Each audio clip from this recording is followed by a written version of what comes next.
విడుమొరటోడు అని వాళ్ళు వీళ్ళు ఎన్నెన్ని అన్న పసి పిల్లవాడు నవ్వాడు.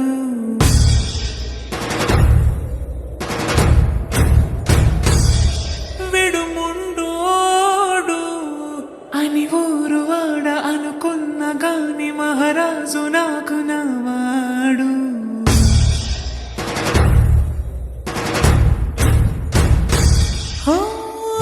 మాట పెడుసైనా మనసులో వెన్న రాయిలా ఉన్నవాడిలోన దేవుడెవరికి తెలుసును నాకన్నా. సూసేకి అక్కిరవ్వ మాదిరి ఉంటాడే నా